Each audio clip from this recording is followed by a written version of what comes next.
What's up, everybody? Welcome back to another live charting. Today we're going to be doing Dante Moore's 27 for 30 performance against Minnesota here. Again, I know what Todd McShay is saying. I know what people are saying, that he's going back to school. It's a lot to go back to school. I firmly will believe it when I see it. I'll believe it when I see it. Not to say that he couldn't. I'm going to keep charting. I'm going to keep acting like he's going to be a top 10 pick this year the way he's playing. And if he goes back to school, then he'll be my QB1 next year probably. Whatever. I'm going to keep proceeding, though. Right now, like Dante Moore is coming out in the 2026 NFL draft, and then he's going to be a very high draft pick. So again, in this game, 27 of 30, 306 yards, 2 touchdowns. Pretty solid day at the office. So I don't want to talk too much more here. Let's just dive right into the tape, and then at the end, I'll go over the chart as I usually do, and we'll talk more then. All right. So again, if you haven't done one of these live chartings before, I will skip around a bunch over every run play. Most sacks, too. Again, I am just charting for ball placement and accuracy. Yes, I will go back and I will break some stuff down if something is really interesting to me that I really like. But for the most part, I'm just looking at yard markers and landmarks here, man. This is 5 yards just inside the hash to outside the numbers.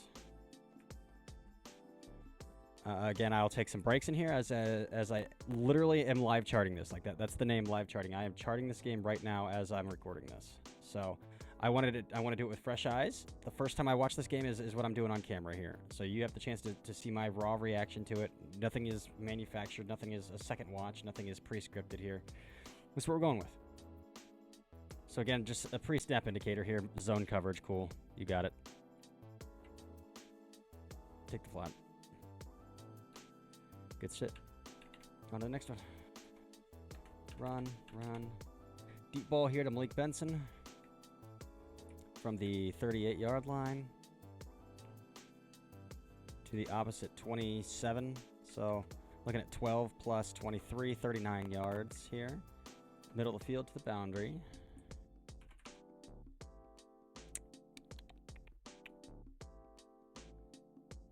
And on to the next one. This one looks like a nice hole shot here. I could go back and look and see what the actual coverage is here, but let's see who royally messed up. Okay, so here. Yeah, it's cover 2. It's cover 2. Looks like inverted 2. So again, inverted 2, what I mean by that is he's bailing, and instead of the safety bailing here, we got a bail here. Then he's going to sit as the pole runner instead of a linebacker rotating out, and then he's buzzing out here.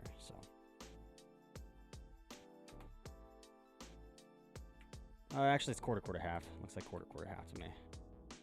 So quarter, half then, because this guy's read steps is here, and then half. So they're playing quarters here, and then cover 2 here. Quarter, half.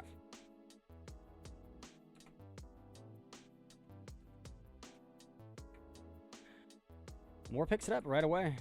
Hit that back foot, let it fly. Good stuff. All right, where are we at here on the play-by-play? Deep to Kenyon Sadiq for 23.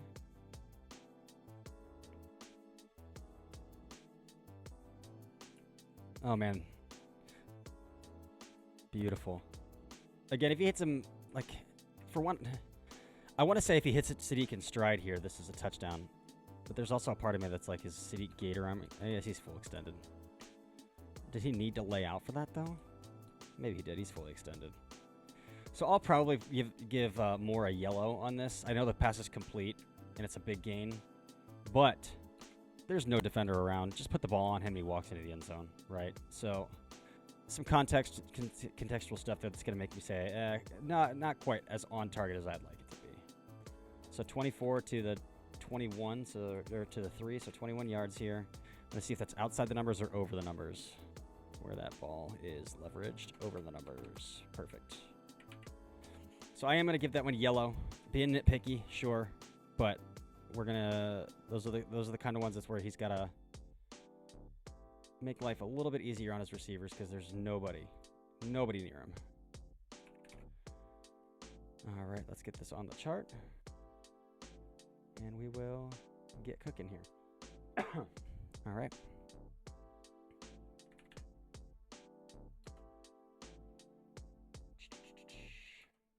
No run. Okay, incomplete pass here. Is he just throwing that out of the back of the end zone, or is that a miss? I think it's hard to tell. I mean, the guy's open. Let's see at this angle if there's a better. He's got two guys open here. I think it's a miss, man. Took a big shot there, too, but I think that's... I'm going to chart that as a miss. And he could have gone here or here. So that ball is thrown from the 1 to the... let's call it 9 yards. Again, I do take end zone depth into consideration as well. It's going to be a miss. 9 yards inside the numbers, like right there on the chart. All right. He's got it dialed up for him, though. You'd like to see him connect on that because he's got guys open. I know there's pressure in his face because you got to fake that pitch, and then you got to immediately get the ball out because that pitch only holds that defender for a second here. But you got two guys. And if I think another area I struggle here is, like, you anticipate pressure up the middle at the goal line, right? And then especially second-level defenders are expecting a run, too. So, like, I would always try to throw... I guess for my process, and I don't know what he's coached, and again, this is where these things differ.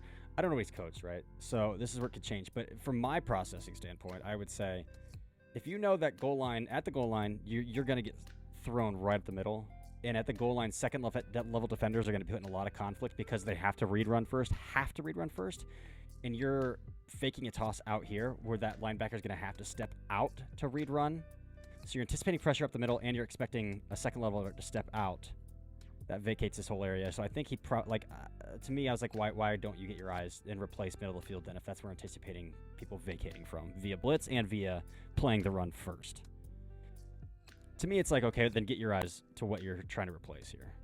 Again, both guys were open, and he missed, so it's not like the end of the world, but like probably an easier throw here, straight up the middle of the field too. Unless there's a defender clogging that lane from the end zone view, but there's definitely not. Definitely not. That's wide open. So that's what I would say. Like, you made it probably a little bit harder on yourself too, but run for a touchdown. On to the next one. All righty. I mean, he only has 2 more incomplete passes the rest of this game, so we'll see what happens here. Okay, here we go. 34 to the 39, 5-6 yards right there. Also, I really like this Oregon tight end, Jamari Johnson. I doubt he declares because he's been kind of playing in Sadiq's shadow, but he started last week when Sadiq was out, and I really liked his tape. Louisville transfer, I liked his Louisville tape too. But I think he's got a chance to be a big-time tight end next year too. Dante Moore run. I just want to watch this because it's Dante Moore. It's a read option. He's shown they've ran some more design stuff with him over the past few weeks, and he's shown to be have a little more wiggle than I might have thought earlier in the season, and that's a touchdown. He can move. He's almost like C.J. Stroud-ish, where like C.J. Stroud always refused to run at Ohio State, and then when he did, you're like, why don't you do this more often? But now it's like Oregon actually designing some of that stuff for him. 1, 2, 3, 4, 5 out there wide. So that's always cool, too, to see. That, like, oh, no, because what that does, if you do have the ability to use your legs a little bit like that, is it's a ceiling raiser. And Dante Moore's floor is already really high because of how clean of a passer is. He's fluid, he's accurate, smooth. You add in that mobility, and his ceiling is a little bit capped because he doesn't have a big arm. He doesn't got a big-time arm. But I would say it's probably in the same tier as, like, Dak Prescott, C.J. Stroud. I think C.J. Stroud is the comp that I'm going to go for with him. So here... it's a black dot. Quarterbacks don't get charts or get credit for on-target throws for pop passes or anything like that. So completed pass in the box score, nothing on my chart. Nothing on my chart. All right, 14 yards here from 35. Check down, good. And that's good. He's at the top of his drop. We got a shot. There's like a... Both these guys are bracketed. What's the thing from Thor that Thor's girlfriend understands? The multi-dimensions all stack on top of each other. The multi-universes all stack on top of one another. So yeah, get to your check. Good process. Smooth eyes. Fast eyes. I like it. Checking the football down is an inherently good thing. Unless it's like you're inherently turning down. I guess that's not an inherently good thing. That's an oxymoron. It's a good thing most of the time. People tend to be like, oh, this guy just checks everything down. Well, you don't got anything else. Check the freaking football down. You can't go broke taking a positive. 46, just a screenplay out there.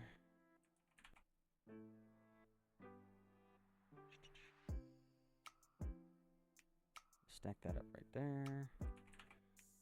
All right, nothing to break down with the screenplay either. I do wonder, though, again, this isn't a film breakdown, so I don't want to spend a ton of time on it, but...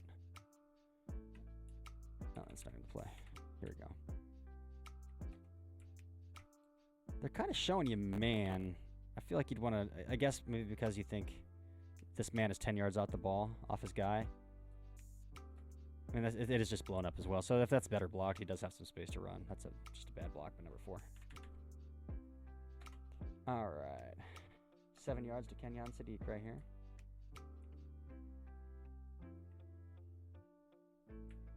Just a little double China action. 4 yards, hash to hash.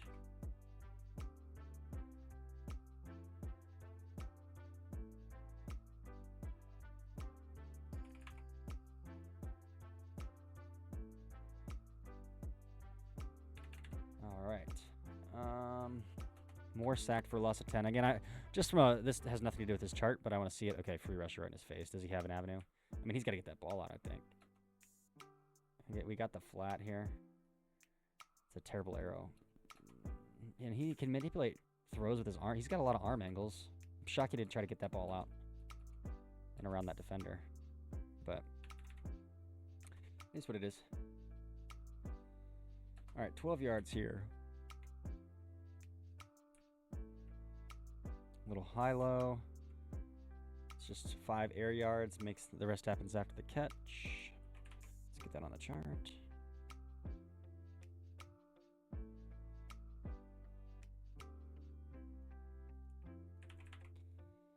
All right. And onward.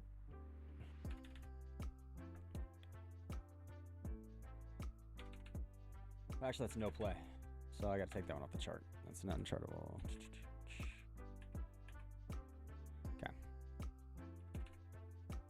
Run to the left. All right, this is 11 yards and a fumble, so that's cool.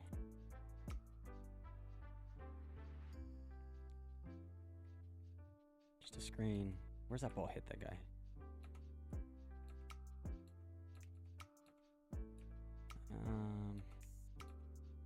He's got to throw around a defender, so I'm not going to be as picky on that.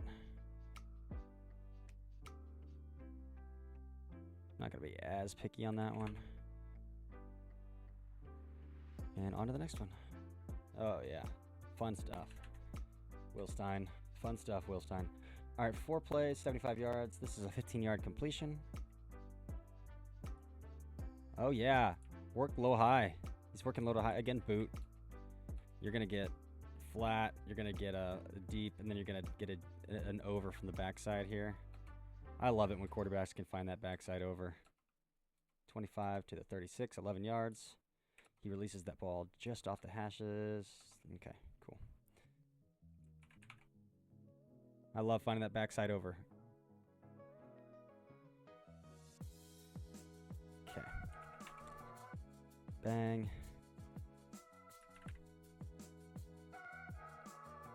Rush for 7. 13 yards here. Just a screenplay out there, but it's on target. Again, my biggest pet peeve is screen passes that are leveraged to the wrong shoulder where your guy can't just catch the ball and get upfield.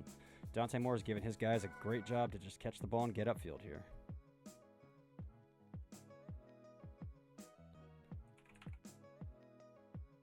All right.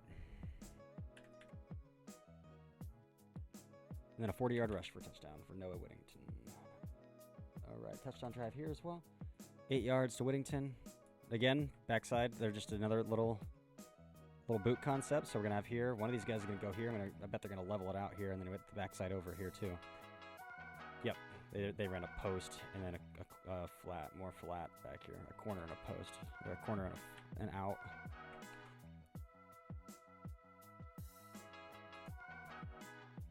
See, what's interesting to me